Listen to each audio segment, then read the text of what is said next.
एक बड़ी जानकारी है, पीएमओ यानी कि प्राइम मिनिस्टर ऑफिस के दो बड़े अधिकारी उत्तराखंड का दौरा करने वाले हैं। 2 दिन के उत्तराखंड के दौरे पर रहेंगे बड़े अधिकारी। केदारनाथ बद्रीनाथ में चल रहे जो प्रोजेक्ट हैं उनका भी निरीक्षण किया जाएगा। पुनर्निर्माण और विकास कार्यों का भी जायजा लिया जाएगा। पीएम मोदी के ड्रीम प्रोजेक्ट के तहत काम हो रहा है। आप जानते हैं प्रधानमंत्री नरेंद्र मोदी खुद केदारनाथ बद्रीनाथ जा चुके हैं। यहां जो आपदा आई थी केदारनाथ में वो सबको याद है और उसके बाद से लगातार काम किया जा रहा है। प्रोजेक्ट्स नए लगाए भी जा रहे हैं और जो भी कमी थी उसको भी पूरा किया जा रहा है। राव शफात अली हमारे साथ हमारे ब्यूरो उत्तराखंड से फोन लाइन पर जुड़ चुके हैं। राव शफात, 2 बड़े अधिकारी पीएमओ के आ रहे हैं उत्तराखंड, प्रोजेक्ट्स का निरीक्षण भी करेंगे, तो हम क्या ये मानकर चले कि ये जो प्रोजेक्ट हैं ये अपने सिरे चढ़ने को तैयार भी हैं? बिल्कुल कमल, क्योंकि देखिए ये प्रधानमंत्री नरेंद्र मोदी के ड्रीम प्रोजेक्ट है। जब वो केदारधाम में आपदा आई थी तो कोई अंदाजा नहीं लगा सकता था कि पुनः निर्माण के बाद केदारधाम को इस स्थिति में लाया जा सकता है जी। लेकिन केंद्र सरकार के सहयोग से राज्य सरकार ने काम शुरू किया तो अब वहाँ की जो हालात है, परिस्थितियां और खूबसूरती है वो देखते ही बनती है।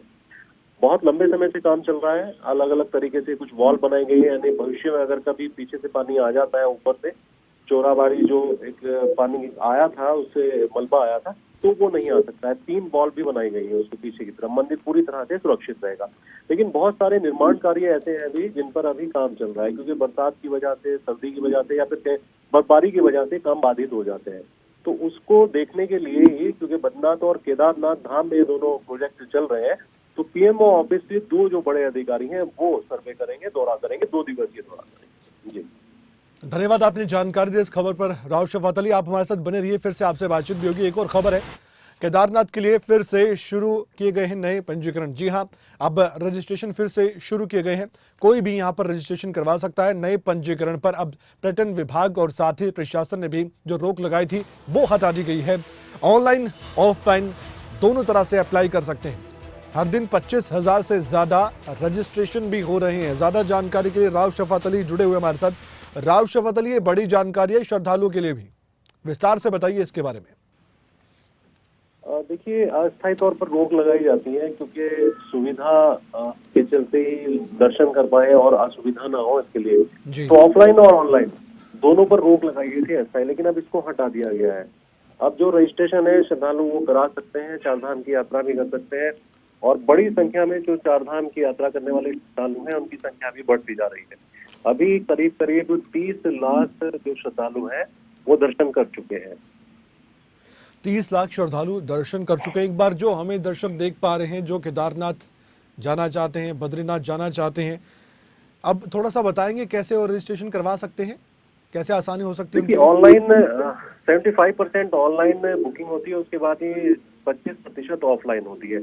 यानी कोई यात्री अगर उत्तराखंड पहुंचता है और उसको नहीं पता है कि ऑनलाइन बुकिंग कैसे होती है, पंजीकरण कैसे होता है, तो उसको ऑफलाइन के जरिए भी यहाँ पर पंजीकरण कराया जाता है। अलग अलग यहाँ पर सेक्टर बने हुए हैं। पहला पड़ाव ऋषिकेश पड़ता है, यहाँ भी उसके आगे जब चलते हैं श्रीनगर है और दूसरे जो क्षेत्र है वहां पर भी ऑनलाइन और ऑफलाइन दोनों हो जाता है।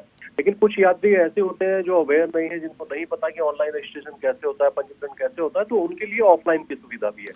लेकिन क्योंकि बरसात के चलते, बारिश के चलते थोड़ा मौसम खराब था, ऊपरी इलाकों में बर्फबारी भी थी और बहुत बड़ी संख्या में श्रद्धालु पहुंच रहे थे, तो जो पंजीकरण है वो ऑफलाइन या ऑनलाइन दोनों अस्थायी तौर पर बंद किए गए थे।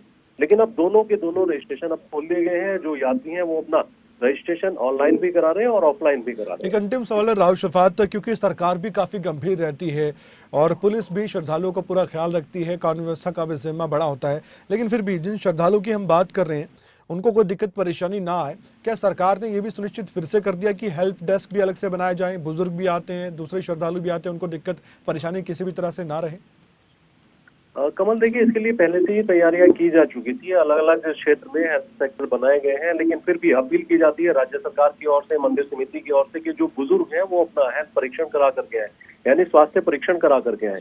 और बहुत सारे ऐसे प्रदेश हैं जहां इस वक्त तापमान ज्यादा है, लेकिन उत्तराखंड में अभी तापमान इतना नहीं है और ऊपरी इलाकों में जब रुक करते हैं श्रद्धालु तो वहाँ बर्फबारी का सामना भी करना पड़ता है, ठंड का सामना भी करना पड़ता है। तो बहुत सारे श्रद्धालु ऐसे हैं जिनकी मौत हो जाती है हार्ट अटैक के चलते।